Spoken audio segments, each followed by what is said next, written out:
Bonjour, on est le 5 mai 2020, avec une météo, où on retrouve un ciel surchargé, mais je veux dire, ça n'empêche pas, je veux dire, de profiter d'un temps, on va dire, assez clément. Je vais voir ici une notion fondamentale des mathématiques, fondamentale, qui sont les espaces vectoriels, qu'on appelle, qu'on écrit EV, espace vectoriel.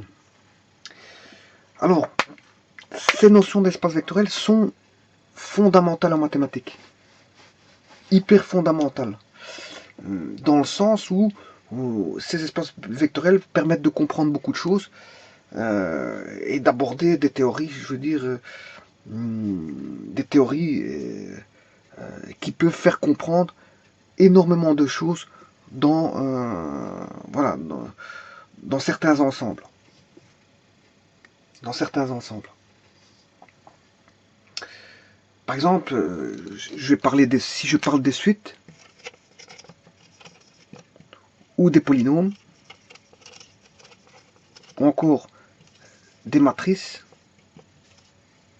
ou autres, hein, voilà, tout ça sont regroupés, on peut les regrouper sous une même entité, sous une même entité. Les suites, les polynômes, les matrices, et etc. On peut retrouver beaucoup d'entités qui sont à consonance de propriétés similaires. Je ne veux pas dire que des suites c'est des polynômes, c'est loin de là. Je ne veux pas dire que des suites c'est des matrices. Loin de là, et je ne suis pas en train de dire qu'un polynôme c'est une matrice. Non, c'est pas ça que je veux dire. Je veux dire que il y a moyen de structurer les suites, les polynômes et les matrices de telle manière, et d'autres, voilà, d'autres sous-ensembles. Bien sûr, là on a l'ensemble des suites, l'ensemble des polynômes, l'ensemble des matrices.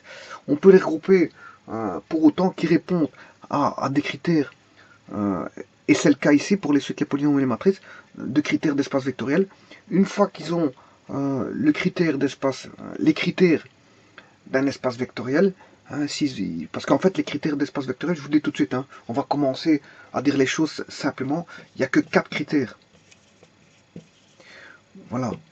Pour qu'un ensemble soit enfin, pour qu'on ait un espace vectoriel,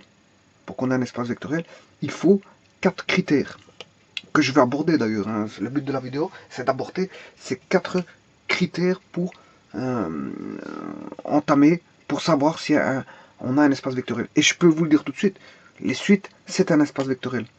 Les polynômes sont des espaces vectoriels, les matrices sont des espaces vectoriels. D'ailleurs, rappelez-vous, quand je disais que j'avais une matrice, hein, j'appelais ça KMN. Voilà, ça c'est l'ensemble des matrices.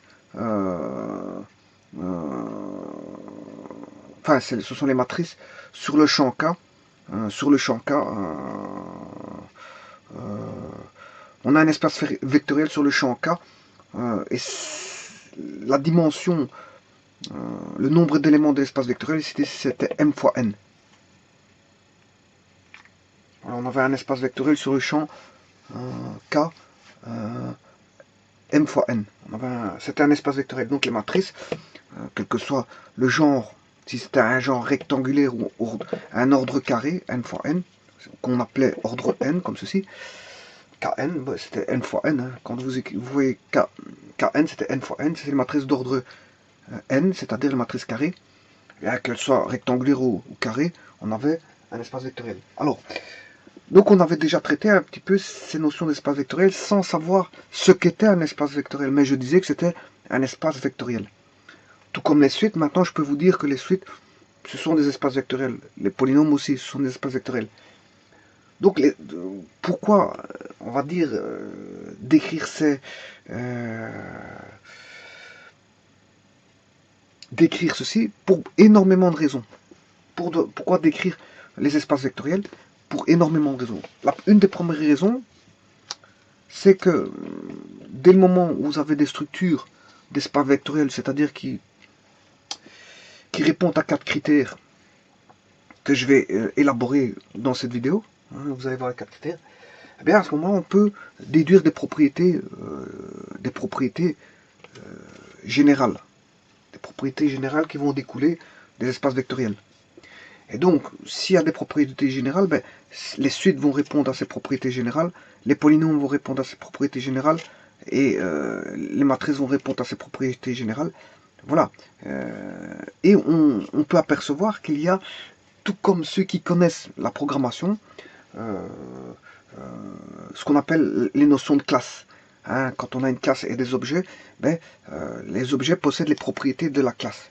Ici, c'est un peu la même chose. On va dire on a un ensemble, on va dire dès qu'à un moment ils sont regroupés dans ce qu'on appelle un espace vectoriel, mais ils auront des propriétés similaires, communes, qu'on pourra mettre à profit pour étudier beaucoup de choses. Parce qu'avec les espaces vectoriels, on peut étudier énormément de choses. Ben, on peut déjà, les espaces vectoriels vont intervenir, auront leur mot à dire. Vous verrez que les espaces vectoriels auront leur mot à dire dans les systèmes d'équations. On ne pourra pas parler, voilà, dans certains cas, pas toujours, on verra, parce que voilà, vous verrez les structures des systèmes d'équations. Il y a différents types de systèmes d'équations, mais certains devront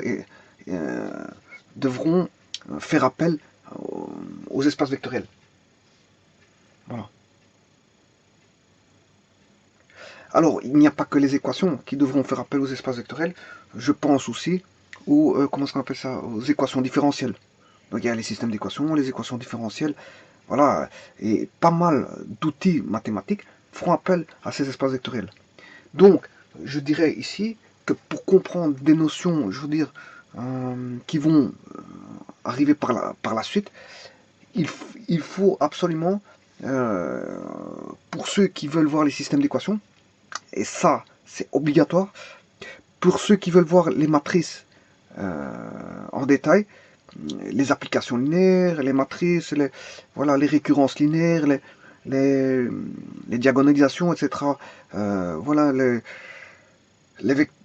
vecteurs propres et les valeurs propres, voilà, etc. Ben, sont obligés de voir ces notions d'espace vectoriel. Donc, étudier les espaces vectoriels, ça va être un gain énorme pour entrevoir des mathématiques qui sont un peu plus, on va dire, complexes d'un certain niveau. Enfin, plus complexes par rapport, voilà. Je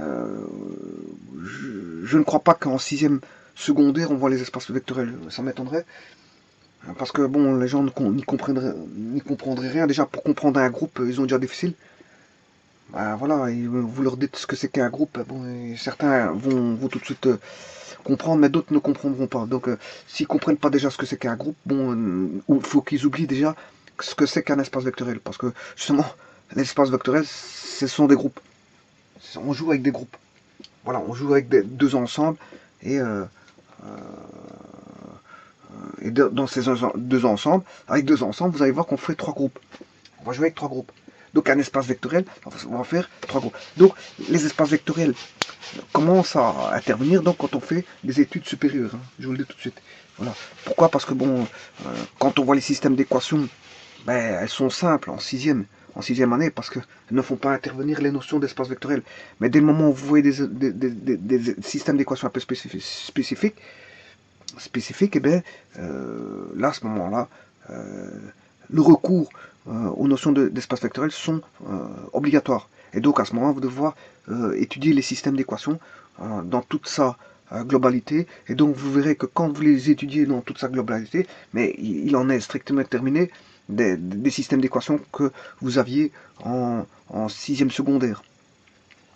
Parce qu'il y a d'autres systèmes d'équations où il faut intervenir, voilà, il faut faire intervenir la dimension d'un espace vectoriel.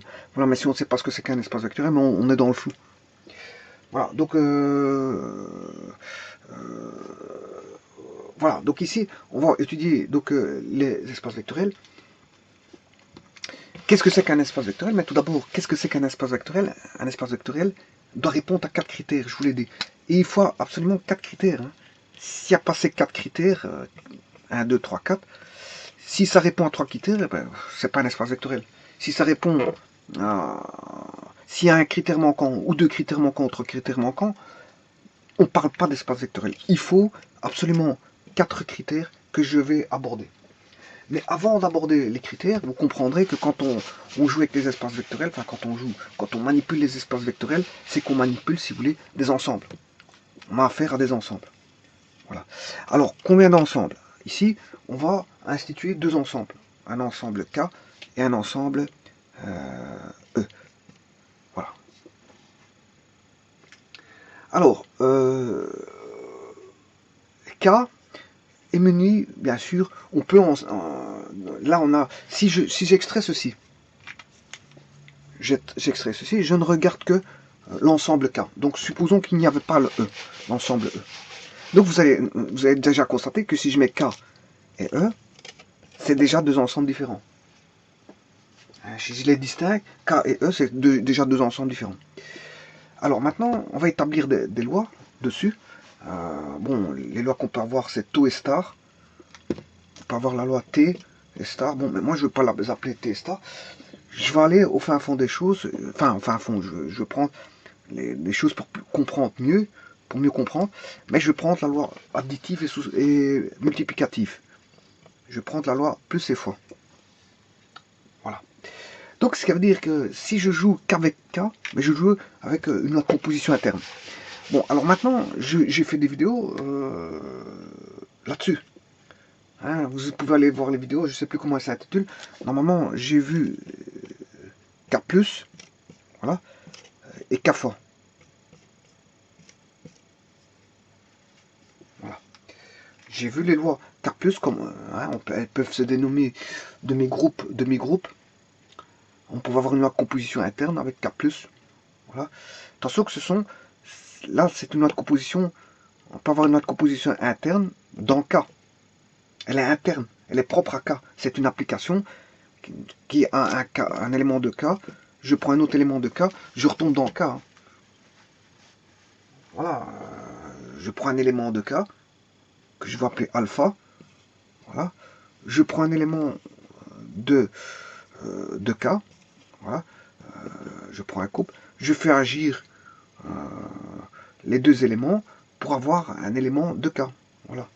Par exemple, je vais le faire agir avec la loi plus. Hein. Je prends alpha, bêta. Voilà, je fais alpha plus bêta. Mais alpha plus bêta va donner gamma. Et gamma sera dans l'ensemble K. Donc c'est une loi de composition interne, si vous voulez. On a une application de K carré vers K. Voilà. Donc ça, c'est une application. Voilà. Donc il faut déjà comprendre ce que c'est qu'une loi de composition interne. Et pour ça, je vous dirais d'aller voir les structures que j'ai fait sur K+. Mais ici, il y a 2 lois. Une loi plus et une loi fois. C'est-à-dire qu'avec les éléments de K, je peux faire de l'addition et je peux faire de la multiplication. Donc je peux établir 2 lois. Une sur K+, une sur K fois. Voilà. Ça, c'est déjà la première chose à faire. Bon. Ensuite, on n'a pas cours d'espace vectoriel ici, je vous le dis tout de suite. Hein. J'ai pas cours d'espace vectoriel. Voilà, parce que pour avoir un espace vectoriel, il faut déjà... voilà, K, que j'ai un ensemble K. Est-ce que j'ai un ensemble K? Oui. Est-ce que j'ai un espace vectoriel? Bon, d'ailleurs, ici, je vais... Dès le moment où j'aurai un espace vectoriel, je vous le dirai. C'est pas le cas. Est-ce que j'ai un espace vectoriel pour l'instant? Non. C'est pas parce que j'ai un ensemble K avec une structure K+, et avec une structure K fois, mais que j'ai un espace vectoriel. Voilà. Alors, pour aller vers le chemin de l'espace vectoriel, et je n'y suis pas en cours ici, je n'y suis pas en cours, je suis loin d'être dans un espace vectoriel, très loin, pour l'instant il n'y a pas d'espace vectoriel du tout, puisque j'ai qu'un ensemble K, avec une structure K+, et une structure K fois. Bon, maintenant, pour aller vers le chemin pour aller vers le chemin d'espace vectoriel, et je n'y suis pas court, j'ai pas cours d'espace vectoriel, je vous le dis tout de suite, eh bien, il faut parler de groupe. Voilà, il faut que, si vous voulez,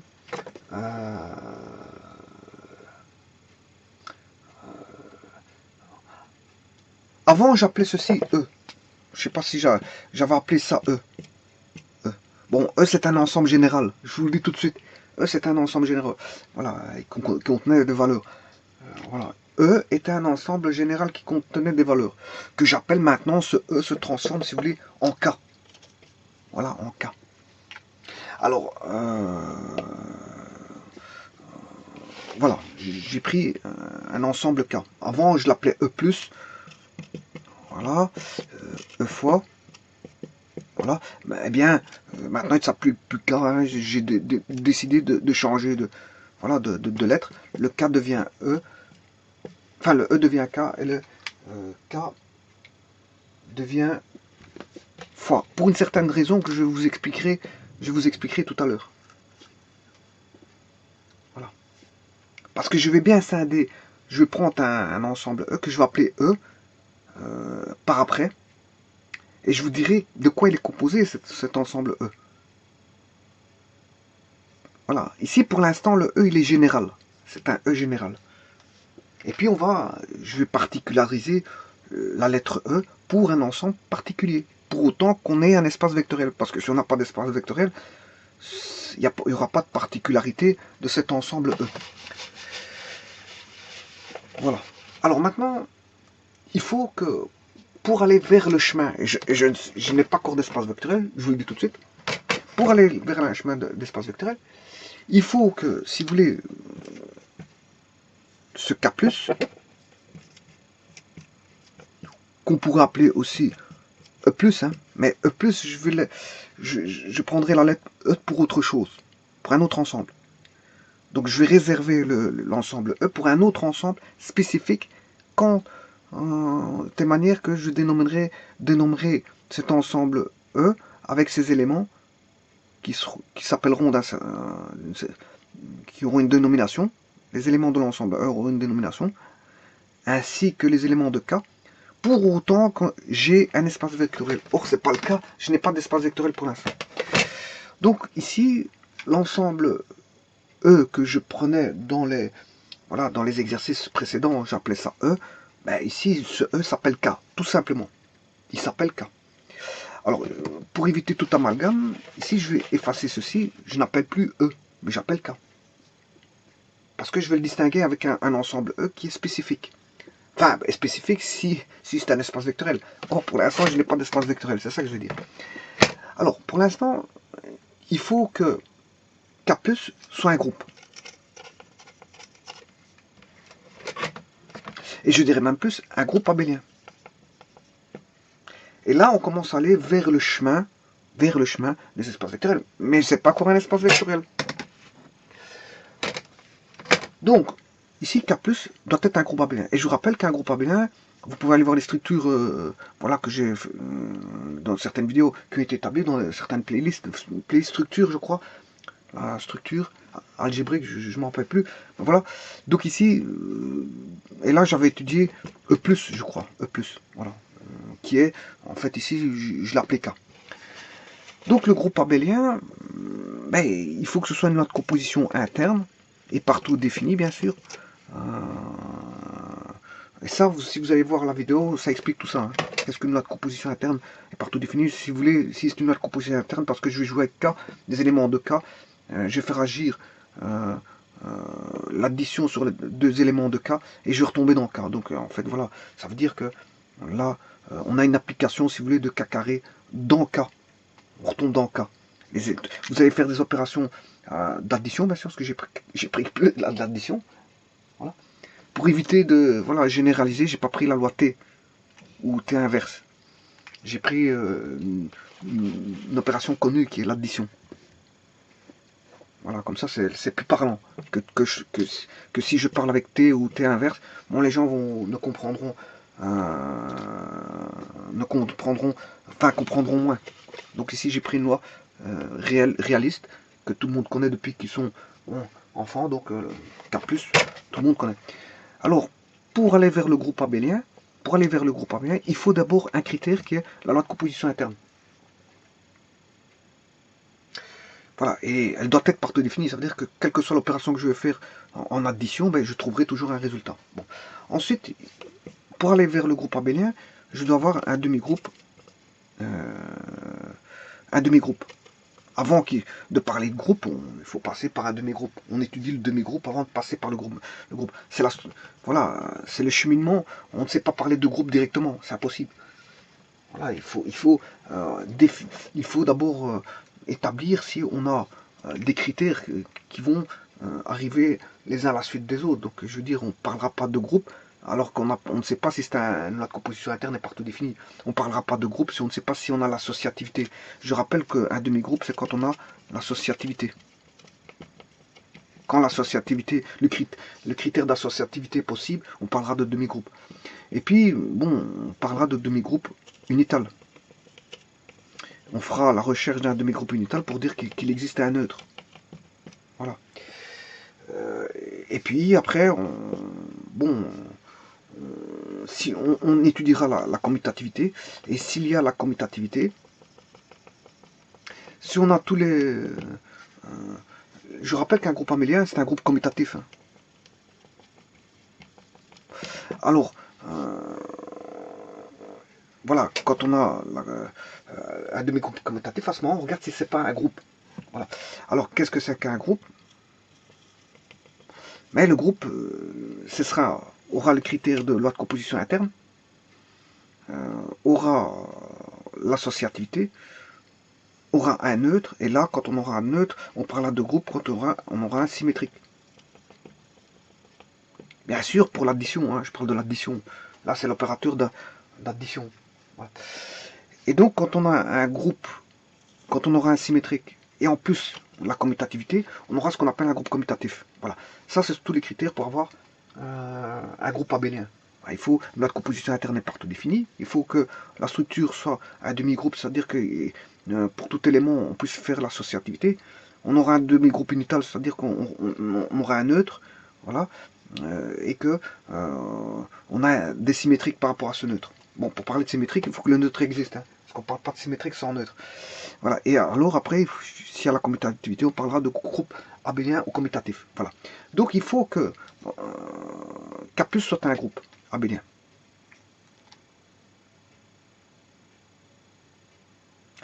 Voilà. Alors maintenant, ça ne suffit pas. On n'a pas encore d'espace vectoriel. C'est pas parce qu'on a un groupe K+ est un groupe abélien qu'on a un espace vectoriel. On est loin du chemin pour l'instant, d'espace vectoriel. Donc il faut tout d'abord que K+ soit un groupe abélien. Bon, je le note sur le côté. Bon, maintenant, j'ai besoin d'une deuxième structure, qui est la loi K fois. Hein, certains l'appellent star en pour généraliser, mais ici, moi, je l'ai... Enfin, le star, ça peut être plus ou le star, c'est pris comme une loi. Bon, c'est pas forcément la loi fois, le star. Ça peut être la loi plus. Voilà, le T, je peux prendre la loi T inverse comme la loi fois ou la loi plus, T comme la loi plus, la loi fois. C'est une loi. T, ça, ce sont des lois. Ce sont des lois. Mais ici, maintenant, c'est des lois particulières. Ça, c'est des lois générales. Voilà. Et là, la particularité ici, c'est une loi fois. Alors, qu'est-ce qu'il faut maintenant? Mais, pareil. Pour la loi fois, il faut qu'une loi de composition interne est partout définie. Ici, il faut qu'on ait un demi-groupe qui est l'associativité. Qu'on ait un demi-groupe unital, c'est-à-dire que le neutre existe, qui n'est pas le même neutre que, bon, voilà, de l'addition, voilà, que K+, et puis qu'on ait un demi-groupe commutatif, voilà, et qu'on ait un groupe. Bon, mais alors, ici, il faut faire attention, parce que ici, quand on étudie K fois, ben, le 0 n'a pas de symétrique. Hein. Voilà, le 0 n'a pas, si je prends le 0 n'a pas d'inverse. Et le 0 devient un absorbant. Voilà. Donc une fois qu'on a une loi, on va dire K fois, voilà, là on a deux structures, K fois et K+. Donc on a deux groupes abéliens, deux groupes commutatifs. Bien sûr ici j'ai retiré le 0. Je vais retirer le 0, je vais le faire tout de suite. Ici pour le 0, le K fois, je vais retirer le 0. Ben, je peux le faire tout de suite. Hein. K 0 fois. J'enlève le 0. Parce que le 0 il n'a pas d'inverse. Tous les éléments sont symétrisables, sauf le 0. Alors donc, mais malgré tout, K0 fois est un groupe abélien. Donc, on est dans le chemin, on est en train de faire le chemin pour aller vers l'espace vectoriel. Mais je n'y suis pas encore, parce que bon, pour l'instant, on n'a qu'une structure de groupe K+. Et K0 fois. Bon, alors maintenant, je suis toujours dans les lois de composition interne, parce que je n'ai qu'une loi, j'ai qu'un ensemble K, j'ai qu'un ensemble K. J'ai qu'un ensemble K, donc pour l'instant, j'ai qu'une loi de composition interne. Donc, je suis loin de l'espace vectoriel. Je n'ai pas d'espace vectoriel pour l'instant. Je n'ai pas d'espace vectoriel. Je suis loin d'avoir un espace vectoriel. Alors maintenant, on sait bien que E plus est un groupe abélien, c'est déjà ça. On sait bien que E que K fois, K fois, voilà. Je vais retirer le 0 par après, hein. Le 0 je vais le retirer par après. Voilà, je vais retirer le 0 après. Le K fois est un groupe abélien.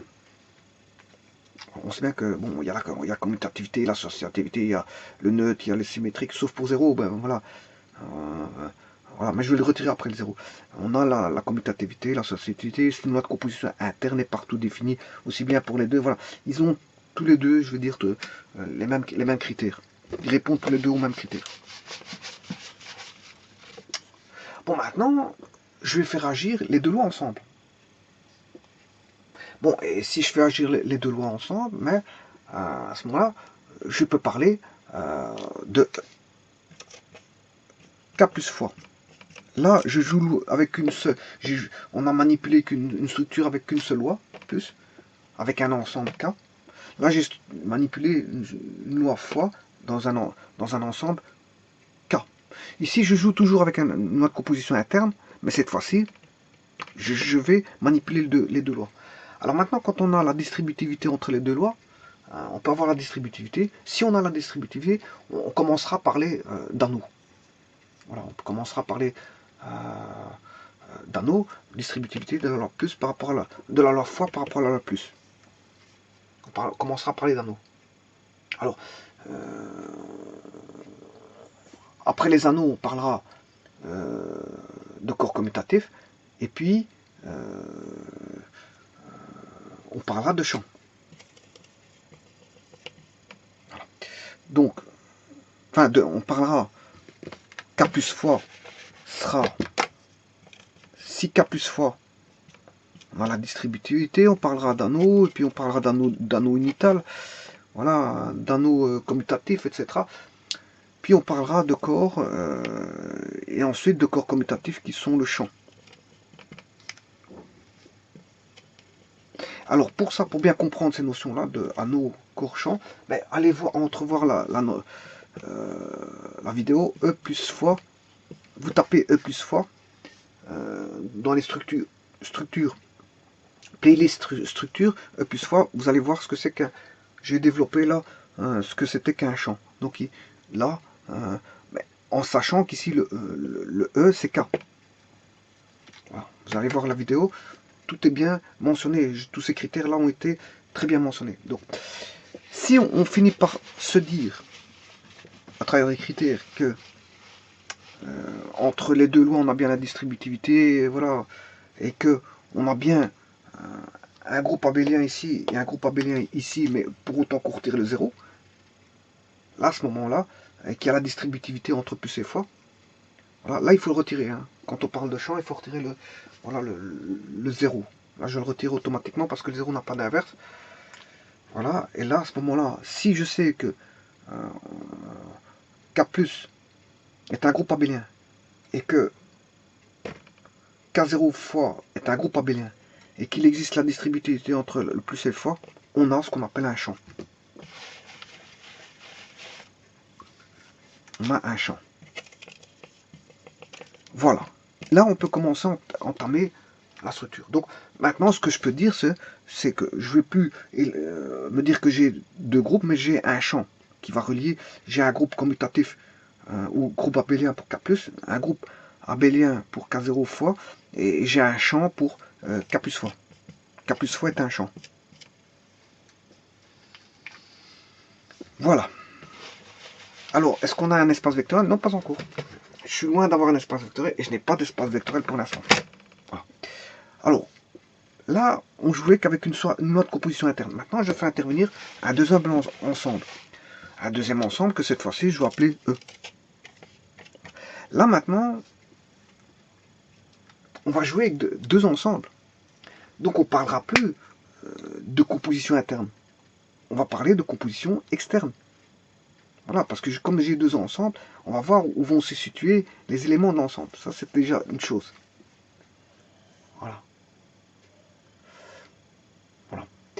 Alors, on sait bien qu'il y a la distributivité en loi de composition interne. C'est pour ça que on a un champ. Hein. Donc, si c'est un champ, c'est déjà un anneau. Si un anneau, c'est qu'il y a la distributivité. Ici, il y a la distributivité.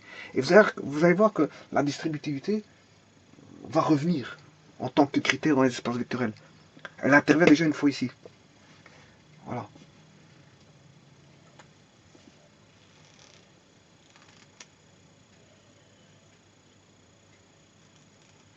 Alors, ici, on a un groupe abélien, K+, K+. On a un groupe, bien sûr, abélien de l'ensemble K d'opérateurs plus. J'ai un groupe abélien.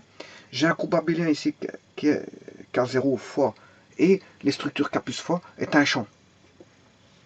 K plus fois est un champ. Maintenant, j'ai inséré un nouvel ensemble que je vais mettre, voilà, avec une loi que je vais appeler T. Mais T, je prendrai pour faciliter la chose un plus. Alors pourquoi j'ai mis T? C'est pour pas confondre. Je mettrai un plus au-dessus du T parce que c'est la loi plus, oui, mais c'est la loi, voilà, de l'ensemble E, et c'est pas ce plus là. Alors pour distinguer le plus ici de ce plus là, je mettrai le T là. Voilà. Pas confondre la loi additive de quoi? De E ou de K? Parce que là on a une loi de composition, si vous voulez, interne. C'est une loi de composition interne. Ça c'est une loi de composition interne, et ça c'est une loi de composition interne. Voilà. Et quand on va jouer avec les deux, on aura des lois de composition externe. Donc vous voyez qu'ici j'ai combien de groupes? Mais ici, celui-ci est un groupe. K+ doit être un groupe pour aller vers le chemin de l'espace vectoriel que je n'ai pas encore. Je dois avoir un groupe ici. K+ doit être un groupe. K0 fois doit être un groupe. Et ET, bon, T, qui est la loi plus, hein, doit être un groupe abélien aussi. Voilà. Ce qui veut dire, bien sûr, et K+ fois est un champ. Voilà, c'est-à-dire qu'on a la distributivité entre plus et fois ici dans la loi de composition interne. Donc maintenant, qu'est-ce que ça veut dire? Ça veut dire qu'ici, j'ai trois groupes. J'ai trois groupes. J'ai un groupe abélien qui est ET+, avec un ensemble E qui est à part, qui n'a rien à voir avec l'ensemble K. Et j'ai deux groupes. Donc j'ai un K+ est un groupe abélien, K0 fois est un groupe abélien, et ET+ est un groupe abélien. Donc j'ai combien de groupes abéliens? J'ai trois groupes abéliens. Et K+ fois est un champ. J'ai un champ K+ fois. Donc j'ai trois groupes abéliens. Alors de ces trois groupes abéliens, je les rassemble, ces deux groupes abéliens, pour en faire un champ. Et ce champ, c'est K+ fois. Donc je peux parler, dans K+ fois, il y a deux groupes. Il y a deux groupes commutatifs. Alors qu'ici, dans ET, il n'y a qu'un seul groupe commutatif. Et je vous rappelle que le groupe commutatif, ET, ça veut dire quoi? Ça veut dire qu'il y a aussi bien l'associativité, la commutativité, le neutre, comment on appelle ça? L'associativité. On sait bien que c'est une loi de composition interne, ça veut dire qu'on va prendre un élément de E, je vais faire agir un élément de E avec la loi plus, mais je vais retomber dans E. Donc c'est une loi de composition interne dans E, et partout défini, on aura chaque fois un résultat. On aura un demi-groupe parce qu'on aura l'associativité, on aura un demi-groupe médinal parce qu'il y a le neutre. Le neutre ici s'appelle 0E, voilà, alors qu'ici c'est le neutre 0K. Voilà. C'est pas les mêmes neutres. Hein. Enfin, pour l'addition, le neutre, ce sera 0K. Lui, son neutre pour K+, c'est 0K. Voilà, pour le K+, son neutre c'est 0K. Voilà. Parce que pour le neutre, pour K0 fois, il a un autre neutre. Hein. Si vous prenez pour les réels ou les entiers, le neutre pour la multiplication, c'est 1. Mais le 0 pour les réels est un absorbant pour la multiplication. Voilà. Alors, ils n'ont pas les mêmes neutres. Lui, il s'appelle 0K. Le neutre pour l'addition s'appelle 0K. Et le neutre pour l'addition de E s'appelle 0E. Voilà. Alors, pas confondre celui-ci et celui-là. Ils ont chacun leur neutre. Neutre de E et neutre de K. Pour l'addition, bien sûr. Voilà, donc ils ont un neutre, chacun un neutre, dénommé différemment. Ils ont l'associativité, la commutativité. C'est une loi de composition interne dans E ici. Et là, c'est une loi de composition interne dans K. Voilà. Maintenant, on va mélanger les deux. Maintenant, sachant qu'on a trois groupes abéliens, que K plus fois est un champ, et que ET plus est un groupe abélien, ben on va mélanger les deux. On va faire des opérations entre les deux. Bon, alors, pour ça, il faut que je définisse qui est l'opérateur. Les éléments de K seront les opérateurs. Alors, ayant K plus fois, K0 fois et ET plus, je n'ai pas encore d'espace vectoriel. Bien que j'ai deux ensembles K et E. Et c'est maintenant que les quatre critères vont intervenir. Et il faut que, pour avoir un espace vectoriel, il faut que les quatre critères soient, je veux dire,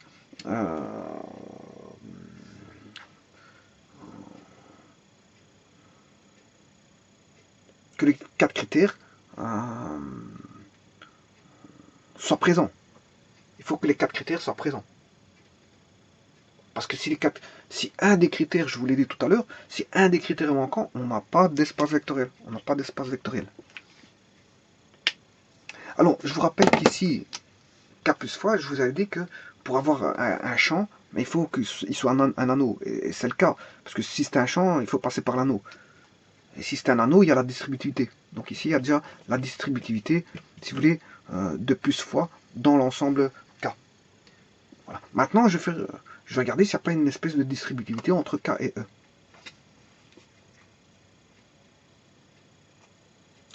Alors, avant de voir s'il y a une liaison entre les deux, hein, le but c'est de voir la liaison. Pour avoir un espace vectoriel, il faut relier ces deux avec des propriétés communes à tous les espaces vectoriels. Hein. Tous les espaces vectoriels ont des quatre critères. Et puis on verra qu'il y a moyen de simplifier ces quatre critères pour passer. Voilà, ça on verra par la suite qu'il ne faudra pas utiliser les quatre critères et il y aura, on fera en sorte de passer par un tour de passe-passe, par les sous-espaces vectoriels, pour démontrer plus facilement, plutôt que de passer par quatre critères, on a d'autres, comment on appelle ça, d'autres critères plus faciles, parce que quatre, bon, chaque fois voir quatre critères, c'est un petit peu lourd. Faire chaque fois quatre critères, c'est un petit peu lourd. Bon, maintenant, donc je vais effacer ce tableau-là, ou alors je vais le garder, ouais. Mais je vais écrire qu'ici, je n'ai pas encore d'espace vectoriel. Voilà, je n'ai pas encore d'espace vectoriel. Tant que je n'ai pas encore un espace vectoriel, je vous le dirai. Quand j'aurai l'espace vectoriel, à ce moment-là, je vous dirai, ah, maintenant on a un espace vectoriel. Là, on va dénommer cet ensemble-là d'une certaine façon, et cet ensemble-là d'une certaine façon. Pour autant que j'ai un espace vectoriel. Voilà. Bon, soit dit en passant, je viens de me rappeler de certaines choses, comme je vous disais, bon, les espaces vectoriels, on trouve dans pas mal. Parler par exemple, si on veut, on les retrouve, les espaces vectoriels, on retrouve dans pas mal d'applications qui interviennent dans les espaces vectoriels. Ben, par exemple, si je prends les combinaisons linéaires, ça fait partie des espaces vectoriels. Or, manipuler une matrice et faire des combinaisons linéaires, ben, c'est appliquer, si vous voulez, des propriétés des espaces vectoriels. Quand on prend, je vais dire, quand on prend un système d'axes orthonormés, bon, on applique, là on a une base, voilà, ben, cette base-là fait partie des espaces vectoriels. Parce qu'une base, qu'est-ce que c'est? C'est une partie libre et génératrice. Donc en fait, une base, et pour parler de liberté, ben, il faut parler d'espace vectoriel. Pour parler d'éléments générateurs, ben, il faut parler d'espace vectoriel. Voilà, pour parler de parties libres, il faut parler d'espace vectoriel. Pour parler de parties génératrices, il faut parler d'espace vectoriel. Et pour parler fatalement de base, qui est une partie libre, une partie génératrice, mais il faut parler d'espace vectoriel.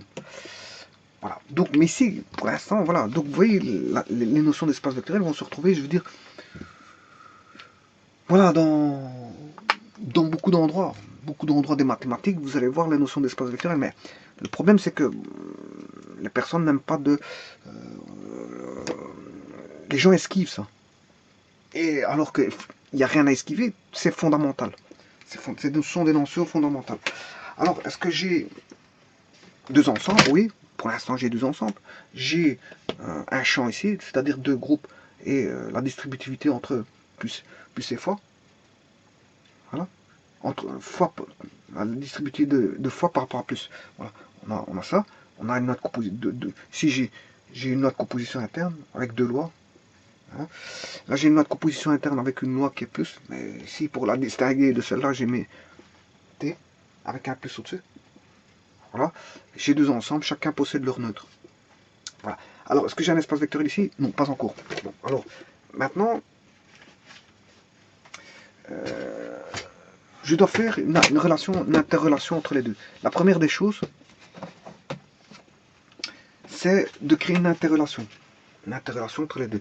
C'est-à-dire qu'ici, je ne joue plus avec des lois internes à K. Hein, je n'aurai plus pour l'instant. Ici, à partir de maintenant, pour parler d'espace vectoriel, parce que je ne suis pas encore à l'espace vectoriel, pour parler d'espace vectoriel, il faut au moins, on ne parlera plus uniquement de loi interne. Oui, il existera une loi interne, K plus et K 0 fois, oui, elle existera. Oui, il existe une loi interne ici, ET plus, oui. Mais maintenant, on va mettre en relation ces deux lois. Donc, maintenant, on va avoir une loi, ce qu'on appelle une loi de composition externe. On a deux ensembles. On aura donc fatalement une loi de composition externe. C'est-à-dire que cette application, je vais l'appeler S. Je vais l'appeler S, voilà, de telle manière à, quand je vais prendre un élément de K, que je prends un élément de E. Attention qu'ici, ça veut dire, vous savez ce que c'est, hein, bon, c'est un produit cartésien. Ça veut dire que je prends un élément de K, un élément de E. C'est pas une multiplication, ça n'a rien à voir. Alors, de K fois E, mais le résultat sera dans E. C'est une loi de composition externe. Je prends un élément de K, un élément de E, mais le résultat sera dans E, et non pas dans K. Le résultat sera dans E.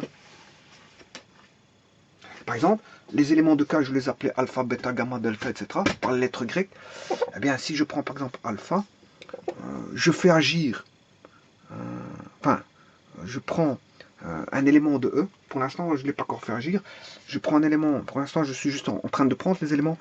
Je vais prendre un élément de E que je vais appeler X, ou Y, ou Z, peu importe, ou T, peu importe. Hein. Là, ce sont des lettres grecques.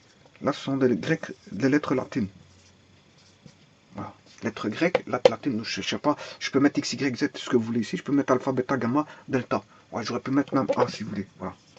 Hein, première lettre de l'alphabet. Pourquoi pas. Donc ici, je prends un élément alpha et ici, je vais appeler X. Voilà. Alors, en ayant pris ces deux éléments, je vais faire agir l'opérateur alpha sur X. J'ai dit que les lettres grecques, c'était les opérateurs, c'était les éléments de E. Ça appartient à E, et ça à K, et ça appartient à E. Et quand je fais agir l'opérateur alpha avec X, hein, eh bien j'ai un élément, cet élément-là va appartenir à E. Bon, ça veut dire que je fais agir l'opérateur alpha. Bon, certains peuvent mettre la multiplication, il n'y a pas de souci. Voilà, ça veut dire que je prends deux éléments, et ces deux éléments, quand je vais les faire agir, eh bien, on va obtenir un élément de E.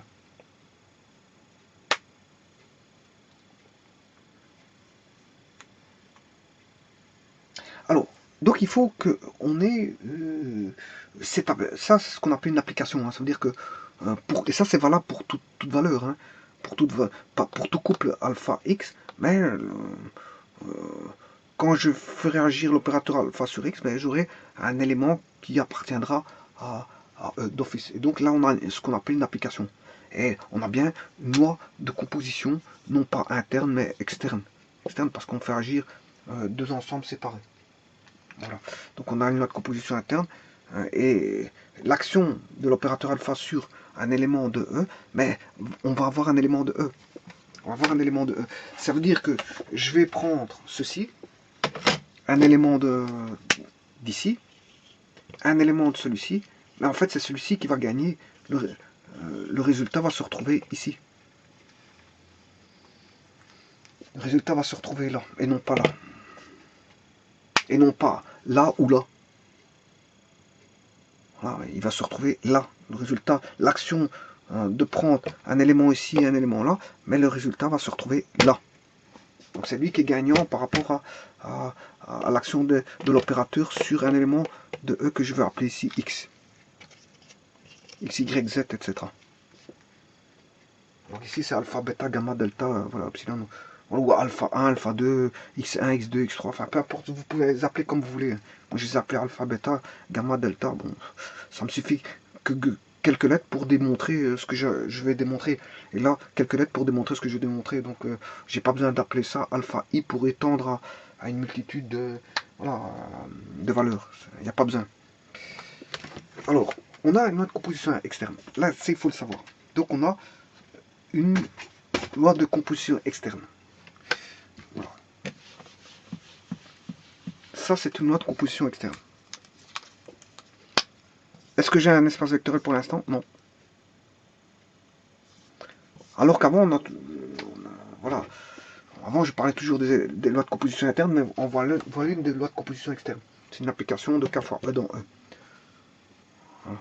Alors que K carré dans K, on a aussi une loi de composition interne. Hein. Ça, je vous le dis tout de suite, hein, parce qu'on a un groupe. On a un groupe. Donc, on a une loi de composition interne. K plus, voilà, si je fais la loi K plus, est une loi de composition interne et partout définie. K fois est une loi de composition interne et partout définie. Voilà, est une loi de composition interne et partout définie.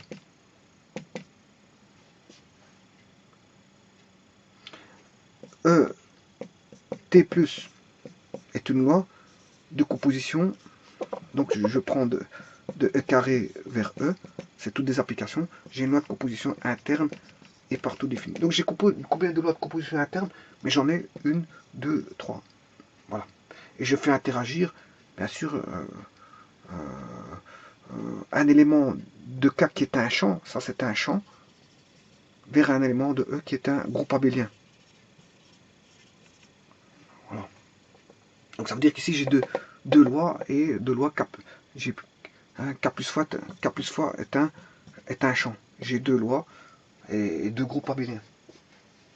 Et je dirais même une distributivité entre la loi fois par rapport à plus. Voilà, et là, ça c'est un groupe. Et on obtient un élément de groupe.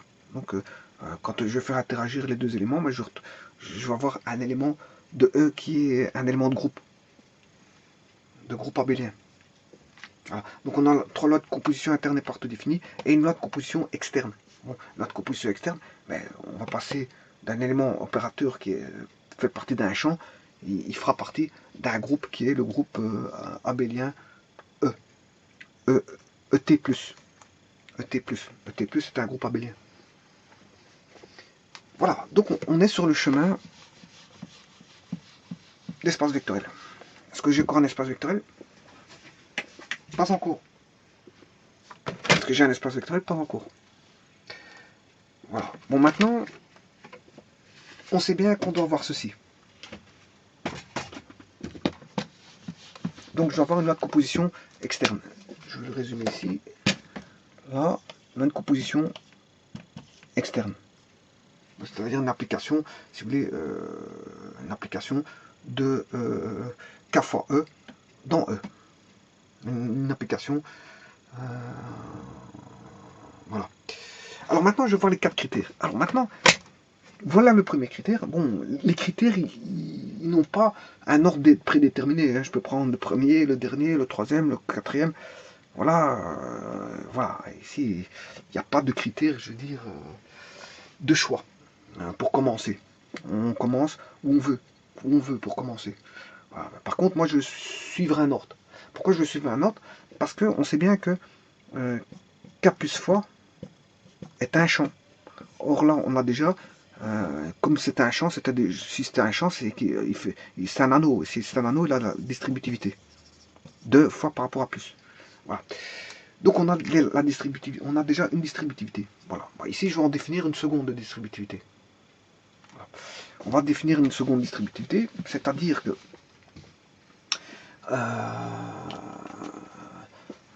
K quel que soit alpha appartenant, un élément appartenant à l'ensemble K, et quel que soit X et Y appartenant à E, voilà, je vais faire agir l'opérateur. Je vais faire la distributivité, parce qu'il y a deux types de distributivité ici. Hein. Il y aura la distributivité par rapport à la loi T plus de E, et la distributivité par rapport à la loi de K. Donc il y en aura deux distributivités. Bon, ici, je vais faire la distributivité par rapport à la loi je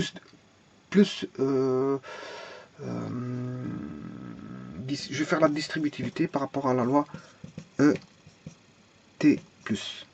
Voilà. La loi plus de E.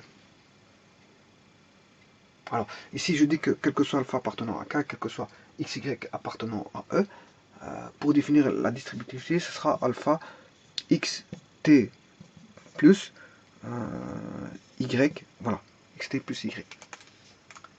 Bon, le T que je vais mettre plus, hein, le T je vais mettre plus, vous savez que c'est T plus, c'est le plus de la loi de E, c'est le plus de E, et non pas le plus de K. C'est pas l'addition de la loi de l'ensemble K, mais c'est l'addition de la loi. Voilà. Ici, comme il n'y a aucune ambiguïté, j'ai fait T plus, c'est l'addition de E. Mais ici, je veux remettre un plus, hein, qui est l'addition de E. C'est l'addition de E. Voilà. Voilà. Il n'y a aucune ambiguïté parce que c'est l'addition de E. Voilà. Donc ici, c'est l'addition de deux éléments de E, c'est ça que ça veut dire. Hein. XY appartiennent à E, et je fais l'addition de E. Voilà. Et je fais agir l'opérateur, bien sûr, alpha qui appartient à K. Donc ici, alpha appartient à K. Et quand je fais X plus Y, ben, ces éléments-là, mais comme c'est une loi de on sait bien que E plus c'est un groupe. C'est un groupe. Un groupe commutatif. Donc ce qui dégroupe dit loi de composition interne, si c'est est partout défini. Alors, ça veut dire que chaque fois que je vais faire l'addition, j'aurai un résultat. Et que c'est une loi de composition interne. C'est-à-dire que si je fais l'agir l'opérateur plus de E, de l'ensemble, l'opérateur, enfin, si je fais agir la loi plus de l'ensemble E, mais comme c'est une loi de composition interne, mais je vais avoir un résultat de E carré vers E, c'est-à-dire que X plus Y sera dans E. Donc X plus Y appartient à E, et alpha appartient à K. Voilà. Alors, maintenant, si je fais agir l'opérateur alpha sur X, et que je fais agir l'opérateur alpha sur Y, et si j'additionne, bien sûr ici ça appartient à E, parce qu'on a, je vous dis, on a une loi de composition externe de K fois E dans E. Donc alpha fois X appartient à E. Alpha fois Y appartiendra à E. Ce qui veut dire que si j'ai un élément de E plus un élément de E, là j'ai une loi de composition interne, un élément de E et un élément de E en addition. Là, dans la loi de composition interne, je peux additionner deux éléments de E. Et on a un élément de E. Ça, c'est la loi de composition interne qui nous dit. Donc, ceci appartient à E. Voilà. Alors, maintenant, s'il y a égalité entre ce que j'ai écrit là, l'action de l'opérateur alpha sur une somme de deux éléments de E, et l'égalité avec l'opérateur alpha sur un élément de E plus alpha sur Y, là, s'il y a l'égalité là, c'est le premier critère, c'est la distributivité par rapport à la loi distributivité par rapport, ça veut dire par rapport, hein, ça veut pas dire diviser, par rapport à la loi de distributivité par rapport à la loi T+. Ça c'est le plus de la loi de E. De l'ensemble E. C'est la loi, c'est voilà, en fait c'est le plus de celui-ci, de l'ensemble E. C'est la loi additive de l'ensemble E. Parce que, rappelez-vous, il y a aussi K plus fois. K plus fois, là, c'est ceci, le plus c'est la loi additive de la loi K. Voilà, alors pour pas les confondre, je mets bien T+. Et là, je l'ai enlevé parce qu'il n'y a aucune confusion, donc j'ai remis plus. Ça, c'est le plus de T+. Voilà, ça c'est la distributivité par rapport à T+. Maintenant, est-ce que j'ai un espace vectoriel? J'ai une loi de composition externe. Hein. Bon, je sous-entends ici que j'ai une loi de composition externe, et bien sûr, est partout définie. Hein. Voilà, elle est partout définie. Donc j'ai une loi de composition externe de K fois E dans E, et j'aurai toujours un résultat. Hein. Quand je vais manipuler un opérateur, une valeur de alpha et un nombre, enfin une valeur de, comment on appelle ça, de E, ben, quand je vais faire agir, j'aurai toujours un résultat. Il n'y a aucun moment où je ne trouverai pas de résultat. Et ce résultat est unique puisque c'est une loi de composition externe, donc une application. C'est une application. Voilà. On aura toujours un résultat et il est unique. Hein. Voilà. Alpha X, bêta Y, gamma Z, ben, ils vont donner chaque fois un résultat et il sera unique. Il sera unique. Je vais appeler, voilà, que je vais appeler X1, Y1, Z1. Alors ça c'est un élément de E. X1 est un élément de E. Ou je vais appeler ça XYZ, TUV ou TUV sont des éléments de E. Pourquoi pas? Alors, on a une distributivité. Donc, ça fait combien de distributivité qu'on a pour l'instant? Ben, on en a. Oui, il y a 4 critères, je suis d'accord, mais avant d'avoir les 4 critères, il y a les autres critères qui sont avant. Hein. Il faut un groupe, il faut 3 groupes. Il faut que K plus fois soit distributif, parce que ça c'est un champ. Il faut déjà les autres critères qui soient, je veux dire, il n'y a pas que 4 critères, parce qu'il y a les autres critères que j'ai énoncés. Il faut 3 groupes, hein, je vous le dis.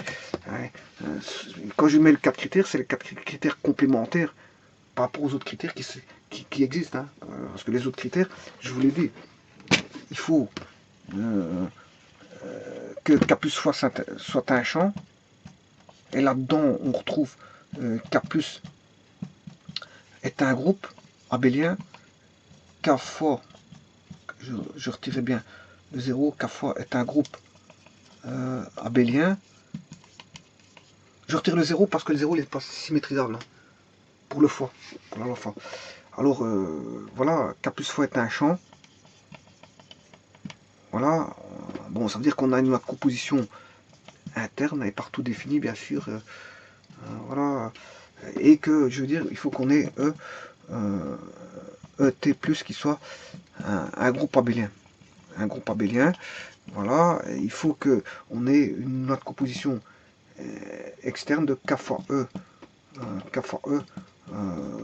dans E, vous voyez, il faut que tous ces critères-là viennent avant les 4 critères-là. Donc en fait, quelque part, il n'y a pas que 4 critères. Bon, on dit 4 critères, c'est 4 critères complémentaires, pour autant qu'on ait on a un ensemble K plus fois qui est un champ et ET plus soit un groupe abélien. Hein. Dire ceci, mais c'est dire beaucoup de choses avant. Il y a déjà des autres critères, déjà de pris en compte en disant ceci. Voilà, voilà. Donc en disant K plus fois est un champ, T plus est un groupe abélien, il y a déjà des autres critères qui sont, on va dire,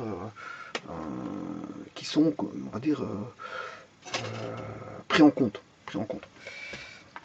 Alors, donc on a tous ces critères-là qui viennent, parce que quand on dit 4 critères, ouais, c'est pas 4 critères, il faut, avant d'avoir 4 critères, il faut que T plus soit un groupe abélien. Voilà, c'est déjà un des critères. Et que K plus fois c'est un champ. Donc caché derrière tout ça, tous ces critères-là. Donc voilà, ça c'est déjà 2 critères. Voilà. Et puis il faut qu'on ait une loi de composition interne et partout définie. Et puis il faut qu'on ait la distributivité. Voilà. Est-ce que jusque-là, on a un champ, on a un espace vectoriel? Ben non, on n'a pas encore d'espace vectoriel. On n'a pas encore d'espace vectoriel.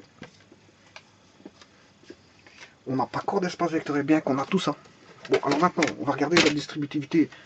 Donc la distributivité, on l'a dans K plus fois, hein, puisque fois est distributif par rapport à la loi plus, mais on a la distributivité ici de la loi T plus de E par rapport voilà, par rapport à on a la distributivité par rapport à la loi T plus. T+. Voilà. Alors maintenant, je vais faire une autre distributivité, une troisième. Hein, voilà, c'est la troisième. Ici, il y en a une plus celle de K plus fois. Voilà, la loi fois par rapport à la loi plus. Voilà. Et là, on a la distributivité par rapport à T+. Maintenant, je vais faire la distributivité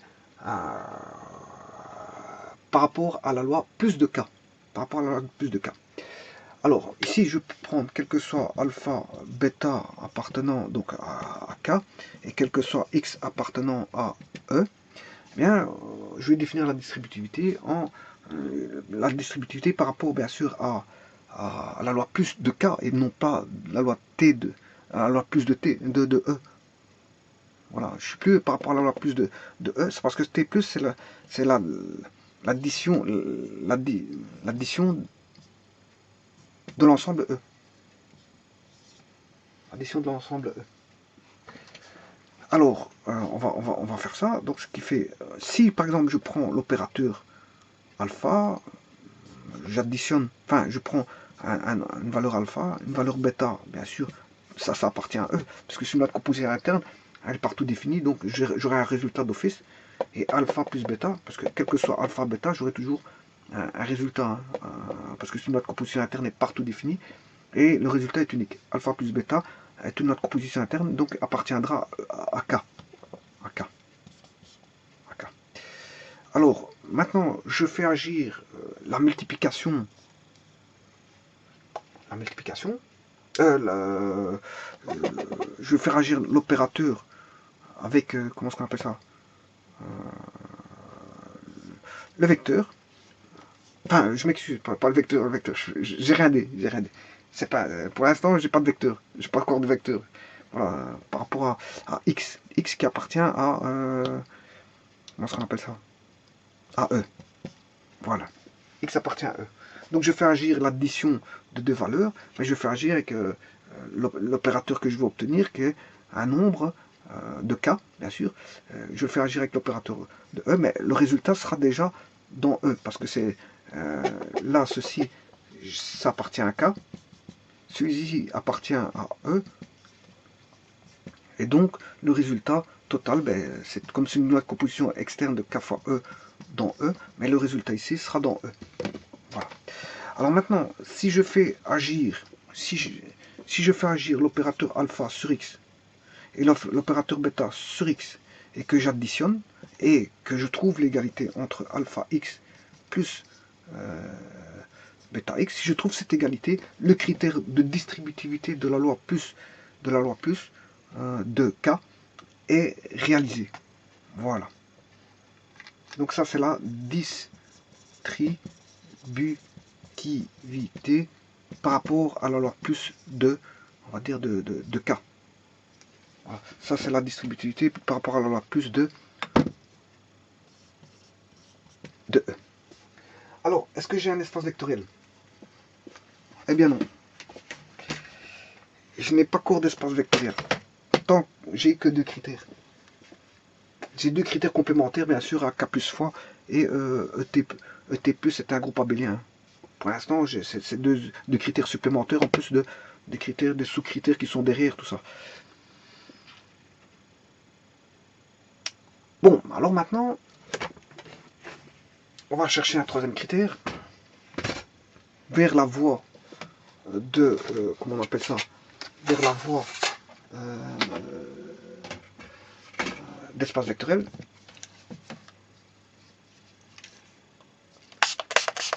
Je vous avais dit qu'il y a quatre critères complémentaires à E plus fois, à K plus fois, je m'excuse, K plus fois, qui est un champ, et ET plus est un groupe abélien.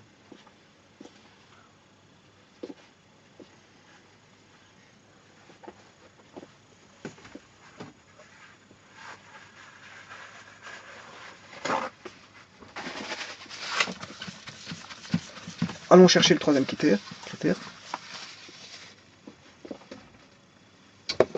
Le troisième critère, c'est une associativité, si vous voulez, mixte.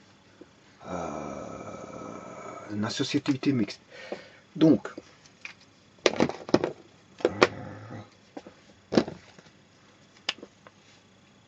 troisième critère, l'associativité associativité mixte. Bon, qu'est-ce que c'est? Ben, si je prends deux valeurs de, comment on appelle ça, de K, que je vais appeler alpha, bêta appartenant à K, et que je prends, bien sûr, quel que soit, bien sûr, X, c'est valable pour toute valeur, hein, ce sont des lois partout définies, elles sont partout définies tout le temps. Voilà, ces applications, donc on n'a qu'un seul résultat, partout défini.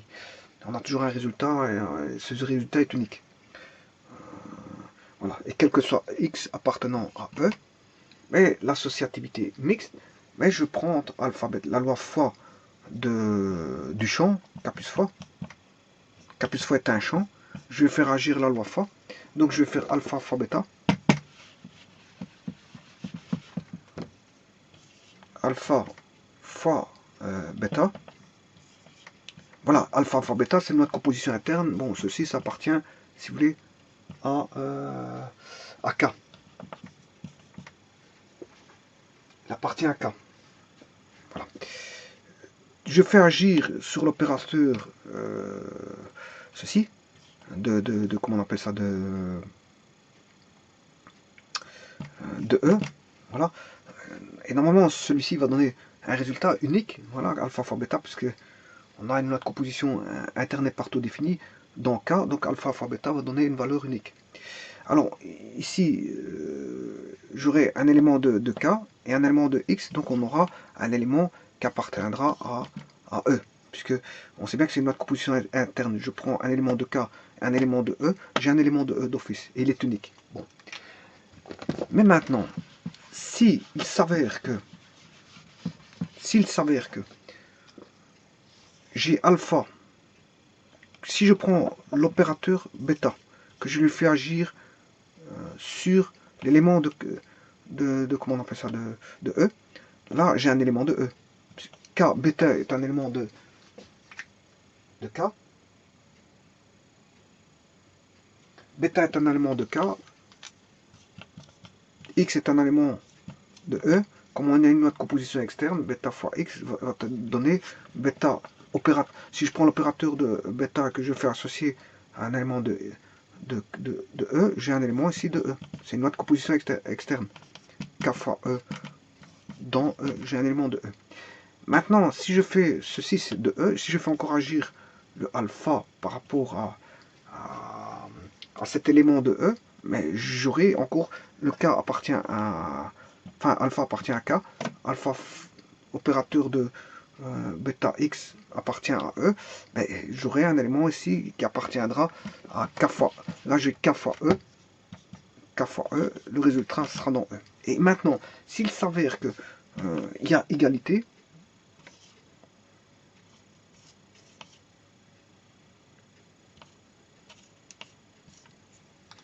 vous voyez là, le fait de prendre un point ici, c'est pratique. Hein. Je ne mélange pas les fois. Je ne mélange pas les fois de la multiplication avec de la multiplication. Je ne mélange pas les fois. Hein, si c'est un opérateur qui agit, voilà, je dis que c'est un opérateur qui agit, alors que là, c'est la multiplication. Voilà. Comme ça, bon, il n'y a pas d'amalgame possible, je veux dire, avec ce qu'on fait au niveau des opérateurs et des opérateurs. Voilà, des opérateurs. Alors, si on a ça, le troisième critère, il est pris en compte. Donc, pour l'instant, on a trois critères. Trois critères qui sont pris en compte.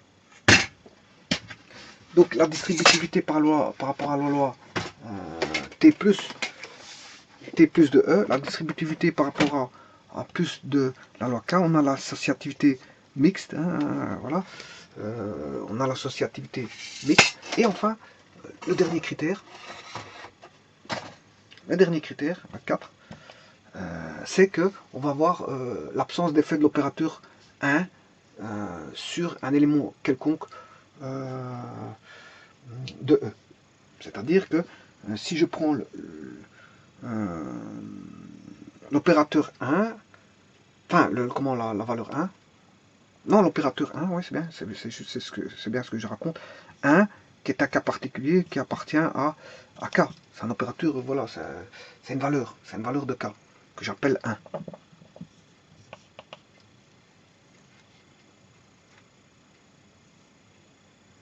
Alors, le 1, je vais le faire agir sur un élément quelconque de x, et ça, quel que soit x, hein, quel que soit x appartenant à E, bien sûr, ça vous aurez compris.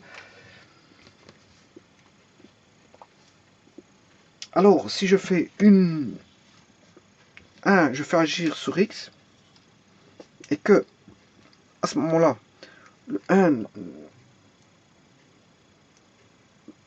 l'opérateur, il n'y a rien qui ne se fait ressentir, c'est-à-dire que j'obtiens x, hein, c'est-à-dire que j'ai une absence de l'effet de l'opérateur 1 sur x. Voilà.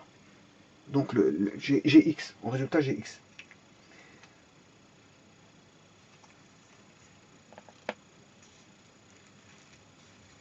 Voilà. Alors à ce moment-là, qu'est-ce que je vais dire? Les 4 critères sont là.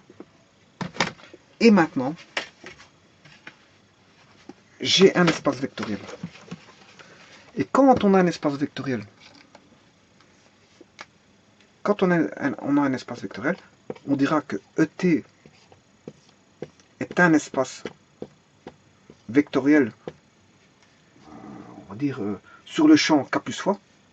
Donc, je ne sais pas si on voit là.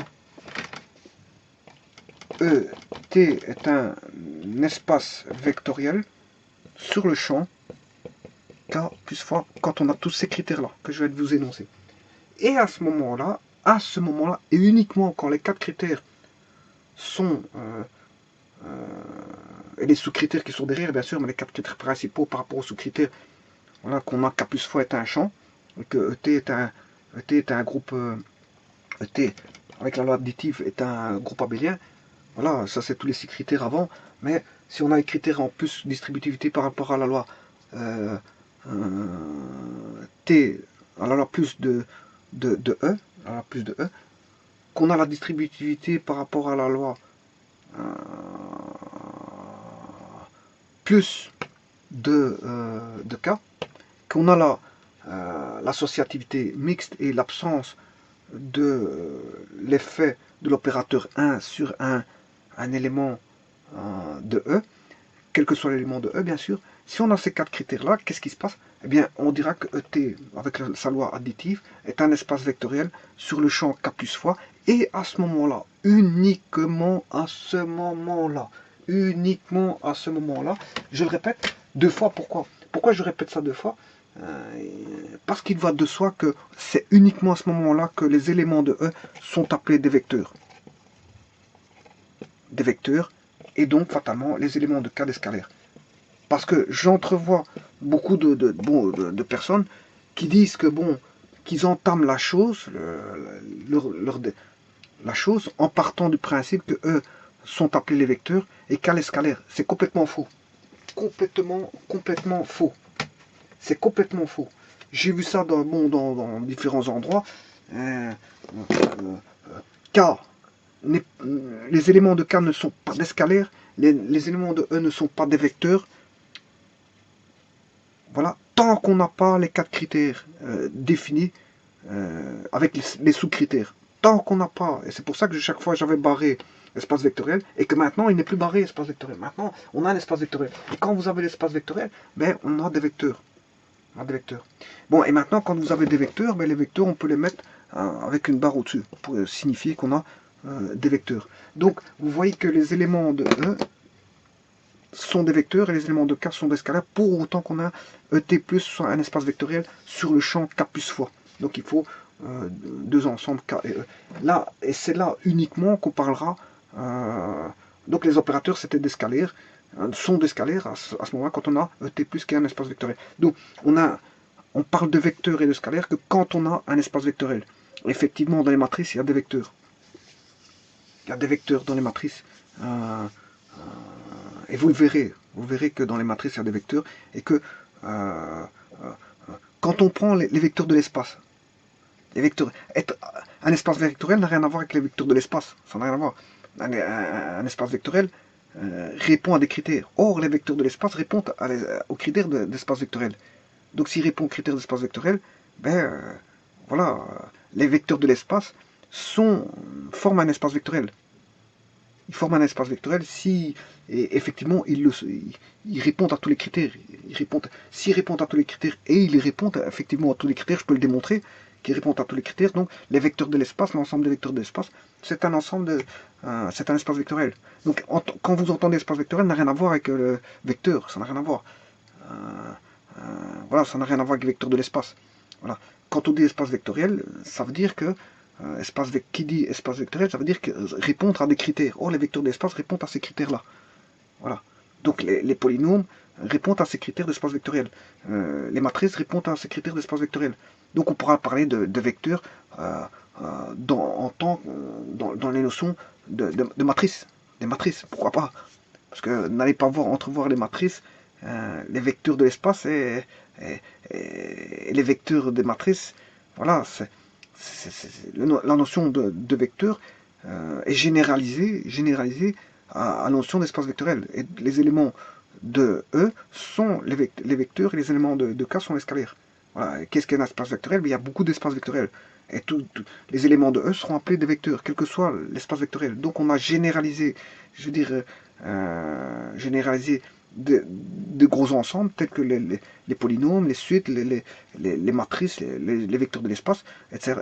Tout ça sous une globalité, une classe, on va appeler ça une classe globale, qui ont des propriétés, je veux dire, similaires, qui répondent aux 4 critères. Et donc, fatalement, s'ils répondent aux 4 critères, mais ce sont des espaces vectoriels. Et les éléments seront tous des vecteurs. Même si on a des matrices qui n'ont rien à voir avec les vecteurs de l'espace. Vecteurs de l'espace, voilà, qui n'a rien à voir avec les vecteurs de l'espace. D'ailleurs, les vecteurs de l'espace s'écrivent avec une flèche comme ceci. Et les vecteurs en général des espaces vectoriels s'écrivent avec ceci. Voilà.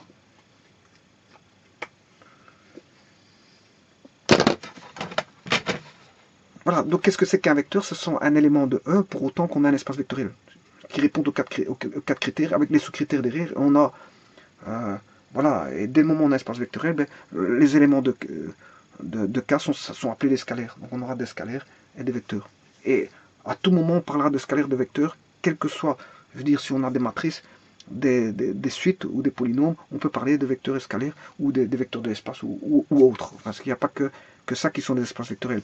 Il suffit qu'on a une structure qui répond à ces critères d'espace vectoriel, alors il sera d'office un espace vectoriel pour autant qu'il répond aux critères que j'ai mentionné ici. Donc distributivité par rapport à la loi T+, distributivité par rapport à la loi enfin T plus de E, distributivité par rapport à la loi plus de K, associativité mixte de la multiplication et l'absence de l'opérateur 1 sur un élément quelconque de E.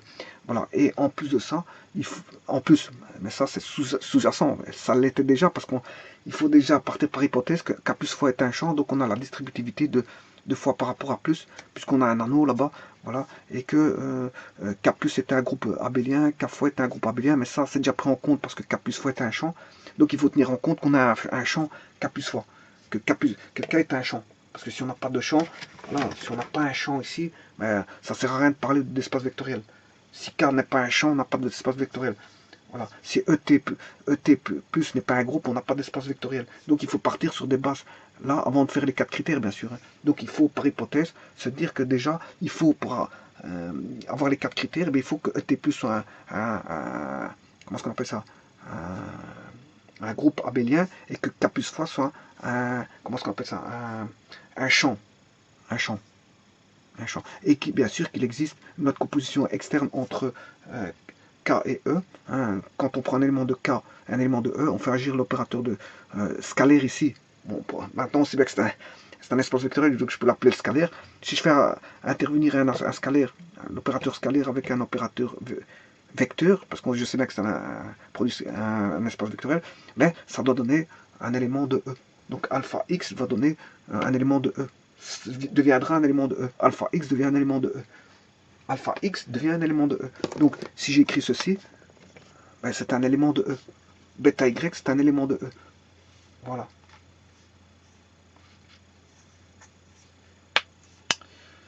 Voilà, donc le résultat sera dans E. Si vous voulez, le résultat sera dans E. Voilà, je vous remercie.